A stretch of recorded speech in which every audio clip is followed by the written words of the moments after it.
الحمد لله نحمده ونستعينه ونستغفره ونؤمن به ونتوكل عليه ونعوذ بالله من شرور أنفسنا ومن سيئات أعمالنا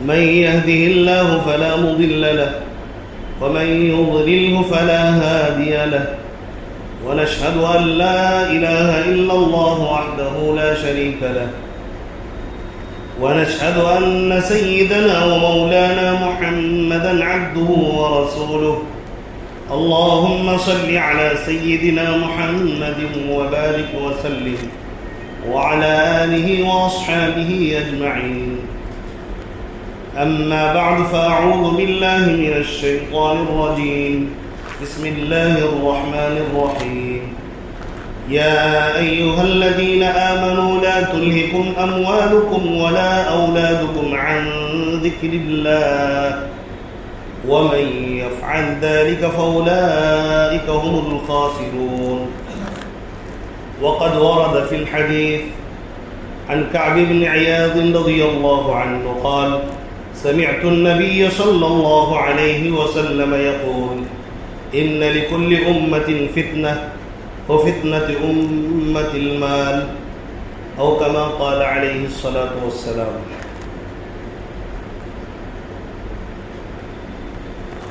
میرے واجب الاحترام بزرگوں اور بھائی اور اسلام کے غیور فرزندوں اور عزیز نوجوان دوستوں، اللہ تبارک و تعالیٰ نے ہم سب کو مختصر سی زندگی دے کر بھیجا ہے آخرت کی تیاری کرنے کے لیے، لیکن آدمی دنیا میں آنے کے بعد دنیا کی زیب و زینت کو دیکھتا ہے، آسائش، تھوڑی سی آسائش اور آرام کو دیکھتا ہے اور دھوکہ کھا جاتا ہے۔ اس لیے اللہ تبارک و تعالیٰ نے دھوکے سے بچانے کے لیے اپنی کتاب قرآن مجید کو نازل کیا، اور پہلی امتوں میں اللہ تبارک و تعالیٰ نے نبیوں کو بھیجا اور وہاں بھی کتاب نازل فرمائی، تورات، زبور، انجیل اور صحیفے وغیرہ۔ آخری میں حضرت محمد صلی اللہ علیہ وسلم دنیا میں تشریف لائے۔ پیارے آقا صلی اللہ علیہ وسلم دنیا میں آئے یہ بتانے کے لیے کہ یہ آزمائش کی جگہ ہے، یہاں آزمائش کی جگہ میں کامیاب ہو کر آخرت کی لامحدود زندگی میں تمہیں کامیاب ہونا ہے۔ پیارے آقا صلی اللہ علیہ وسلم نے ہمارے لیے قرآن مقدس جو پیش کیا یہ اللہ کا کلام ہے۔ اللہ تبارک و تعالیٰ نے اپنے کلام میں بھی ہمیں بار بار باخبر کیا کہ اصل تمہاری زندگی آخرت ہے۔ زندگی کے مزے یا زندگی جو ہمیشہ کے لیے ملنے والی ہے، چاہے وہ سزا سے گزرے چاہے وہ خیر و خوبی کے ساتھ گزرے، وہ اصل تو آخرت میں ہے۔ اور پیارے آقا صلی اللہ علیہ وسلم نے کئی روایات میں ہر طرح سے سمجھانے کی کوشش کی، امت کو دنیا کے جھمیلوں سے بچانے کی کوشش فرمائی۔ صحابہ کرام رضوان اللہ علیہم اجمعین نے اس بات کو سمجھا۔ یہی وجہ ہے صحابہ نے جب سمجھا دنیا ان کے قدموں میں تھی، دنیا ان کے پاس بھی تھی، مال و دولت ان کے پاس بھی تھا، لیکن اس کے باوجود وہ اللہ کا ہو کر زندگی گزار کر چلے گئے، وہ رسول کا ہو کر زندگی گزار کر چلے گئے، اللہ کو راضی کرنے میں ذرہ برابر بھی کمی نہیں کی۔ جتنی طاقتیں ہو سکتی تھی خواہشات کو کچلا، نفس کو کچلا، اپنے آپ کو اللہ کی فرما برداری میں لگایا اور دنیا والوں کو ایک پیغام دیا کہ اے انسانوں، اے آنے والے لوگوں، کہ یہ اتنا مشکل نہیں ہے دنیا سے بچنا کہ آدمی اس کی طاقت نہیں رکھتا۔ میں بھی تمہاری طرح انسان ہوں، ہمارے پاس بھی دنیا ہے، مال و دولت ہے، اس کے باوجود ہم نے دنیا کو ضرورت کے لیے استعمال کیا، ضرورت کے بقدر استعمال کیا. دنیا ہمارے پاس بہت آئی، بلکہ چاروں خلفاء نے اپنی خلافت قائم کر کے یہ بتایا، اس وقت میں بڑے بڑے سپر پاور ملکوں کو بتایا کہ یہ حکومتیں، یہ طاقتیں، یہ مال و دولت سب پر ہماری حکومت آ چکی ہے. تم دنیا دار ہونے کے باوجود دنیا کے پیچھے لگ کر آج ہمارے سامنے ذلیل ہو رہے ہو. ہم آخرت کے طالب ہیں، دنیا ہمارے قدموں میں ہے، دنیا ہمیں کہیں جھکا نہ سکی. اور صحابہ کرام نے ہمیں بتایا دنیا دیکھو، دنیا کو حاصل بھی کرو، لیکن دنیا کو اس قدر حاصل کرنے میں مت لگ جانا کہ اپنے رب کو بھول جاؤ، آخرت کو بھول جاؤ، جنت کو بھول جاؤ اور ہمیشہ کی ذلت میں مبتلا ہو کر مرو. صحابہ کرام رضوان اللہ علیہم اجمعین نے قرآن مقدس کی آیات پر عمل کر کے دکھایا. گزشتہ جمعہ میں نے بتایا کہ آدمی عام طور پر دو وجہوں سے فخر کرتا ہے. ایک تو مالداری کی وجہ سے اور ایک خاندان کی وجہ سے. میں نے بتایا کہ کسی کو یہ حق نہیں بنتا، چاہے وہ سید ہو، چاہے وہ کوئی بھی کسی بھی خاندان سے تعلق رکھتا ہو، شیخ ہو، صدیقی ہو، یا کوئی بھی برادری کا ہو، خان ہو، ملک ہو، کنجرا ہو، کوئی بھی ہو، کسی کو یہ حق نہیں بنتا کہ کسی کو نیچی نظروں سے دیکھے. جو نیچی نظروں سے دیکھے گا وہ خود اللہ کے بارگاہ میں، رسول کے بارگاہ میں ذلیل ہوگا، اور جس کو ذلیل نظروں سے دیکھا گیا وہ اللہ کے بارگاہ میں اونچا سمجھا جائے گا. یہ پیغام پیارے آقا نے ہمیں دیا، قرآن نے ہمیں یہی تعلیم دی ہے. اگر کوئی تکبر میں مبتلا ہوتا ہے خاندان کی وجہ سے، تو میں نے بتایا پیارے آقا نے فرمایا کہ وہ اس کیڑے کی طرح ہے جو کیڑا اپنی ناک سے گندگی کو ڈھکیلتا ہے. کوئی خاندان پر فخر نہ کرے. صحابہ کرام میں بڑے بڑے صحابہ کرام گزرے ہیں، سید خاندان سے تھے، تابعین گزرے ہیں.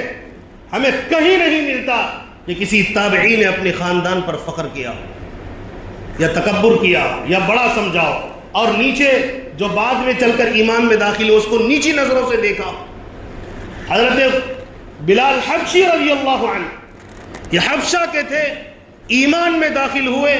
یہ تو غلام تھے، ان کا کوئی بہت بڑا نسب نامہ نہیں ہے، لیکن اللہ کے پیارے آقا صلی اللہ علیہ وسلم نے فرمایا کہ میں جنت میں چلتا ہوں تو مجھے بلال کی پیر کی چلنے کی آواز آتی. تو بلال رضی اللہ عنہ حبشی ہونے کے باوجود کہاں پہنچے، اور آپ صلی اللہ علیہ وسلم کے رشتہ داروں میں ابو لہب، ابو جہل، عتبہ، شیبہ، یہ سارے مجرمین کہاں پہنچے. یہ قرآن بھی گواہ ہے، حدیث بھی گواہ ہے، صحابہ گواہ ہیں، سچے اور اچھے دیندار مسلمان گواہ ہیں. یہ پیارے آقا کے خاندان میں ہونے کے باوجود یہ جہنم کے ایندھن بنیں گے. قرآن نے ان کے بارے میں اعلان کر دیا. اس لیے خاندان کے بارے میں کوئی غرور تکبر نہ کرے، کوئی وجہ نہیں ہے. یہ صرف منمانی ہے، یہ خواہشات ہے، یہ شیطانوں کے نقش قدم پر چلنا ہے. لیکن گزشتہ جمعہ میرے پاس وقت کی قلت کی بنا پر میں دوسری وجہ جو بات کر رہا تھا، مال کی وجہ سے کوئی آدمی اگر فخر کرتا ہے، تکبر کرتا ہے، گھمنڈ میں مبتلا ہوتا ہے، اپنے آپ کو دوسروں سے بہتر سمجھتا ہے، دوسرے مومن سے بہتر سمجھتا ہے اپنے آپ کو، صرف اس بنیاد پر کہ اس کے پاس مال زیادہ ہے، یہ سارے قرآن کے حساب سے مجرم ہیں. اللہ کے بارگاہ کے، رسول کے بارگاہ کے یہ بڑے تسبیحات گننے والے تہجد گزار ہوں گے اپنی جگہ، لیکن پیارے آقا صلی اللہ علیہ وسلم نے جو باتیں بتائی اور قرآن میں جو کچھ ہمیں بتایا گیا اس سے یہی اندازہ ہوتا ہے مال پر فخر کرنے والے، مال کی وجہ سے اپنے آپ کو بلند مقام پر سمجھنے والے یہ جاہل، ان پڑھ اور بیوقوف کی طرح ہیں. ان کی کوئی حیثیت نہیں ہے اللہ اور اس کے رسول کے بارگاہ. اس سے کوئی صاحب یہ نہ سمجھنے لگے، میری باتوں پر غور کیا کریں کہ خدا نخواستہ میں مال کی مخالفت کر رہا ہوں، نعوذ باللہ من ذالک. پیارے آقا نے تجارت کی ہے، صحابہ نے تجارت کی ہے، لیکن تجارت کو نیچے رکھا، ایمان کو اوپر رکھا، دین کو اوپر رکھا، مسلمان کی عزت آبرو کو اوپر رکھا، انسانیت کو اوپر رکھا، مال کی وجہ سے انسانیت ختم ہو گئی، ایسا کبھی واقعہ سننے کو آپ کو نہیں ملے گا۔ پیارے آقا صلی اللہ علیہ وسلم نے فرمایا میری امت کا مالدار حضرت عبد الرحمن بن عوف رضی اللہ عنہ، میری امت کا مالدار عبد الرحمن بن عوف ہے۔ حضرت عبد الرحمن بن عوف رضی اللہ عنہ یہ وہ صحابی ہیں جو شروع اسلام میں پیارے آقا نے جب پیغام دیا، جس وقت میں مشرک کفار کی بھرمار تھی، ایسے وقت میں ایمان لانے والے میں اولین میں سے ہیں۔ حضرت ابو بکر صدیق رضی اللہ عنہ کے ایمان لانے کے 2 دن کے بعد ایمان میں داخل ہوئے، اور جب ہجرت کا حکم آیا سب سے پہلے ہجرت کرنے والوں میں شامل حضرت عبد الرحمن بن عوف رضی اللہ عنہ سارا مال دولت قربان کر کے مدینہ پہنچے، مکہ میں گھر بار چھوڑا، آسائش چھوڑی، پھر اللہ تبارک و تعالیٰ نے جو نوازا۔ ایک مرتبہ کا واقعہ ہے، حضرت عبد الرحمن بن عوف رضی اللہ عنہ کا ایک قافلہ 700 اونٹوں پر مشتمل، سونے چاندی سے مال تجارت سے لدے ہوئے اونٹ سواریاں، یہ حدیث ہے، یہ قصے کہانی بیان نہیں کر رہا، یہ حدیث کی بات کر رہا ہوں، میں پیارے آقا کی بات کر رہا ہوں، صحابہ نے جو باتیں فرمائی اس کی بات میں کر رہا ہوں۔ 700 اونٹ پر مشتمل سواریاں، تجارتی قافلے جب داخل ہوتے ہیں مدینے کی سرزمین پر، 700 اونٹ پر 700 سواری بھی ہوں گے، یہ سارے حضرت عبد الرحمن بن عوف رضی اللہ تعالیٰ عنہ کے مال تھے، اور ایسا محسوس ہوا گویا کہ زمین مدینہ جو ہے تھرا اٹھی۔ صحابہ نے پوچھا اے نبی پاک علیہ الصلوۃ والسلام یہ کیا معاملہ ہے، کہ یہ کون لوگ ہیں، یہ کیا ہو رہا ہے، اتنا سارا مال، اتنے سارے دولت، یہ کس کے ہیں؟ پیارے آقا صلی اللہ علیہ وسلم نے فرمایا یہ حضرت عبد الرحمن بن عوف کے 700 اونٹ پر جو تجارتی سامان لدے ہوئے ہیں اس کے ساتھ آج یہ قافلہ مدینے میں داخل ہوا۔ لیکن آپ بتائیے حضرت عبد الرحمن بن عوف رضی اللہ عنہ نہ کبھی تکبر کیا، کبھی گھمنڈ کیا، کسی غریب کو انہوں نے نیچی نظروں سے دیکھا ہو، بلکہ یہ وہ صحابی ہے جب پیارے آقا نے جنگ کے موقع پر کہا مال دو تو انہوں نے کبھی آدھا مال دیا اور کبھی کوشش کی کہ جتنی ضرورت ہے اس کی ضرورت پوری کی جائے۔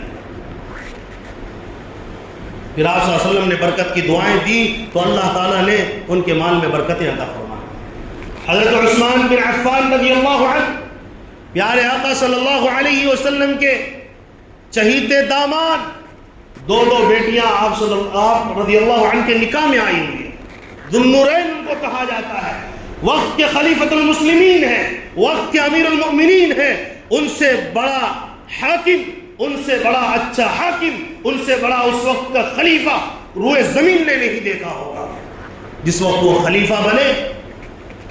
لیکن آپ کو ہمیں معلوم ہے حضرت عثمان بن عفان رضی اللہ عنہ جب قبر پر جاتے تو روتے تھے، تڑپتے تھے، روایت میں آیا کہ داڑھی مبارک تر ہو جاتی تھی۔ بتائیے کہاں ہے تکبر اور گھمنڈ؟ وقت کے حاکم، وقت کے بادشاہ، وقت کے خلیفۃ المسلمین، اور ان کے زیر سایہ کتنی ملکیں چل رہی ہیں، لیکن قبر کے پاس جا کر روتے ہیں، تڑپتے ہیں۔ جب ان سے پوچھا جاتا ہے، آپ کے سامنے آخرت کا تذکرہ اور بھی طرح سے ہوتا ہے، جنت و جہنم کا تذکرہ ہوتا ہے، آپ اتنا نہیں روتے، لیکن قبر کے پاس جا کر اتنا روتے، وجہ کیا ہے؟ حضرت عثمان بن عفان رضی اللہ عنہ نے فرمایا کہ آخرت کی منزلوں میں سے پہلی منزل ہے، جو بندہ یہاں کامیاب ہو گیا آگے کی منزلیں آسان ہو جائیں گی، جو بندہ یہاں پھنس گیا وہ بندہ ہمیں آگے کی منزلوں میں مشکلات میں پڑ جائے گا۔ تو میں رو رہا ہوں کہیں میں اس منزل میں نہ پھنس جاؤں، یا اللہ۔ بات غور کرنے کی، سمجھنے کی ہے۔ حضرت عثمان بن عفان رضی اللہ عنہ کتنے بڑے مالدار صحابی ہیں، مسجد نبوی میں جو زمین ہے یہ حضرت عثمان بن عفان رضی اللہ تعالیٰ عنہ نے خرید کر مسجد نبوی کی تعمیر کروائی، زمین کو دیا، اس میں روپیے پیسے لگائے۔ جب لوگ مدینہ آئے صحابہ کرام کوئی میٹھا اچھا پانی نہیں تھا جسے آسانی سے حاصل کیا جاتا تھا، بعض موقع پر خرید کر پانی پینا پڑتا تھا یہودی سے۔ پیارے آقا نے آواز لگائی کہ اس کنویں کو جو یہودی کا ہے اس کو کون خریدے گا؟ حضرت عثمان بن عفان رضی اللہ عنہ آگے بڑھ کر اس کو خریدا، اور خرید کر مسلمانوں کے لیے اور وہاں کے لوگوں کے لیے عام کر دیا، اور کئی ہزار دینار اور کئی ہزار درہم میں اس کنویں کو خریدا تھا۔ اس وقت مال تو ان کے پاس تھا۔ حضرت عثمان کا نام عثمان تھا صرف، یہ غنی کیا ہے؟ غنی بتاتا ہے کہ یہ مالدار بنے، اللہ نے بنایا جب اللہ کے راستے میں خرچ کیا، لیکن مجھے بتائیے یہاں کہاں تکبر ہے، کہاں فخر ہے، کہاں گمن ہے؟ بلکہ اپنے سینوں سے غریبوں کو لگایا، یتیموں کو لگایا، کبھی نیچی نظروں سے نہیں دیکھا۔ اتنے اور حضرت عثمان غنی رضی اللہ عنہ وہ صحابی ہیں جن کو نبی پاک علیہ الصلوۃ والسلام نے دنیا میں جنت کی خوشخبری دی، پھر بھی وہ آخرت کے لیے ڈر رہے ہیں، آخرت میں کہیں پکڑ نہ ہو جائے۔ نبی کے داماد ہونے کے باوجود، جنت کی خوشخبری ہونے کے باوجود، اور وہ صحابی ہیں۔ اللہ کے نبی نے فرمایا کہ جب حضرت عثمان تہجد پڑھتے ہیں اللہ محبت کی نظروں سے عثمان کو دیکھتا ہے۔ آج کے مالداروں کو کیا ہوا ہے؟ یہ کیوں صحابہ کی زندگی کو نہیں پڑھتے؟ یہ کیوں صرف کہتے پھرتے ہیں منہوں سے ہم صحابہ کے عاشق ہیں، ہم صحابہ کو مانتے ہیں، دل و جان سے پیار کرتے ہیں؟ پھر تمہیں کیا ہوا؟ کیوں انگریزوں کے پیچھے بھاگتے ہو؟ کیوں قارون کے پیچھے بھاگتے ہو؟ کیوں فرعون جیسا تمہارا نظریہ ہے؟ جس طرح قارون نیچی نظروں سے دیکھتا تھا، ابو جہل، ابو لہب جیسے لوگوں نے غریبوں کو نیچی نظروں سے دیکھا، تمہارے اندر وہ خباثتیں کیوں پیدا ہو رہی ہیں؟ کبھی غور کیا تم کس کے نقش قدم پر چل رہے ہو؟ جو اللہ کا دشمن، رسول کا دشمن ہے۔ یاد رکھنا یہ ذلیل حرکتیں، یہ خباثتیں اللہ کے یہاں تمہیں کبھی محبوب نہیں بنا سکتی۔ تم خار اور ذلیل ہوگے جس طرح قارون اور فرعون ہوا، جس طرح ابو جہل، ابو لہب ہوا، اس کی ذریت ہوئی۔ اور آج کے دور میں بھی اگر کوئی مال پر غرور اور تکبر کرتا ہے، اپنے آپ کو اونچا سمجھتا ہے اور غریب یتیم کو نیچا سمجھتا ہے، یہ سارے مجرمین، یہ ان کی روحانی، مجرموں کی روحانی اولاد ہے۔ اللہ اور اس کے رسول کی یہاں ایسے لوگوں کی کوئی حیثیت نہیں۔ آپ قارون کے یہاں سرخرو ہونا چاہتے ہیں، آپ فرعون کے یہاں خود سرخرو ہونا چاہتے ہیں، ٹھیک ہے، ارادہ کر لیجئے آج سے آپ بھی غریب لوگوں کو نیچی نظروں سے دیکھیں گے، بس اتنا ہی کام کرنا ہے۔ اور یہ تو کام آپ بڑے آرام سے کر رہے ہیں۔ 2 روپیہ کیا زیادہ کمانے لگ گیا آدمی، بس زمین پر پیر ٹکتے نہیں ہیں۔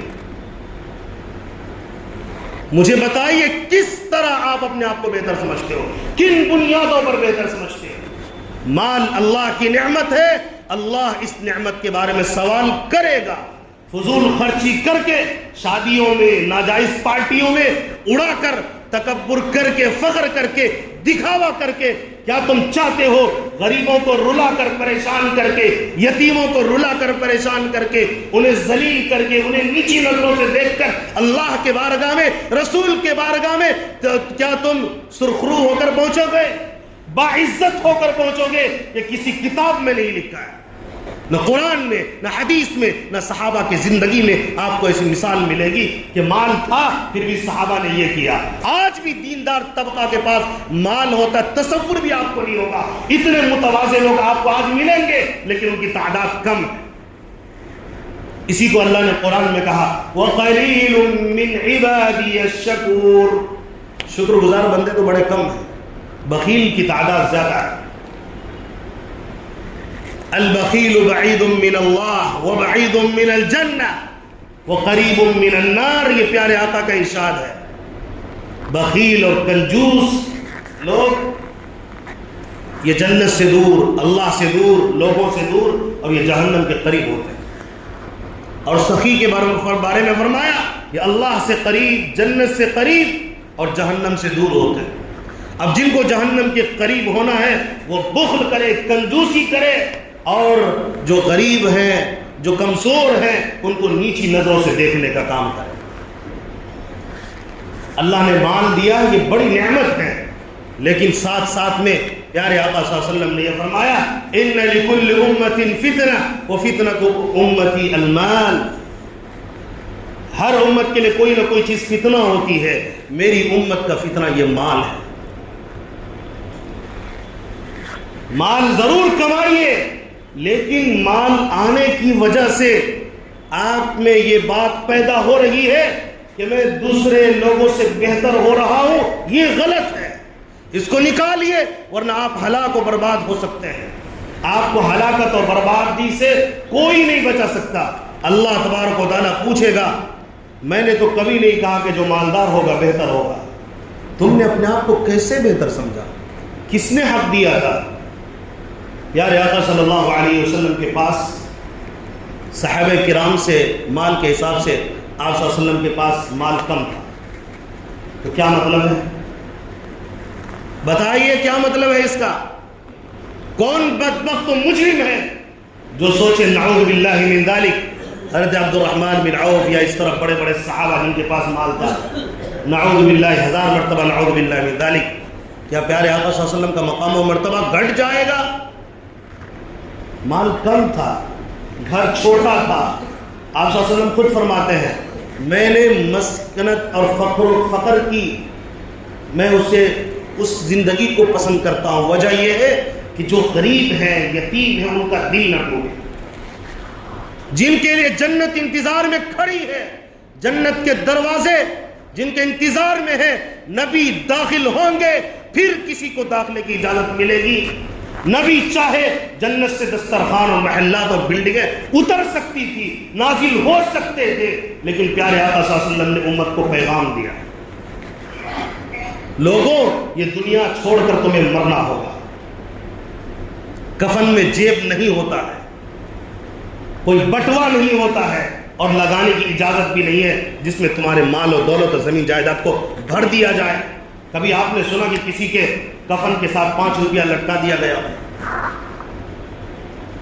بلکہ قبر میں لٹانے کے بعد جو کپڑے بندھے ہوئے ہوتے ہیں تاکہ سطر نہ کھلے، لے جاتے وقت اس بندھن کو بھی کھول دیا جاتا ہے۔ ہم کس چکر میں پڑے ہیں؟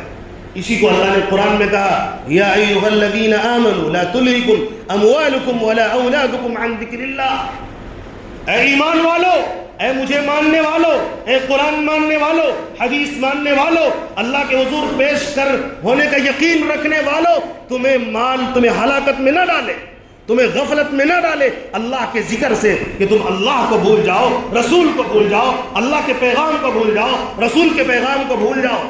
اس لیے کوئی کسی کو حق نہیں ہے کہ اگر وہ مالدار ہے تو غریب کو نیچا اور اس کو ذلیل اور کمتر سمجھے، یہ کوئی حق نہیں بنتا۔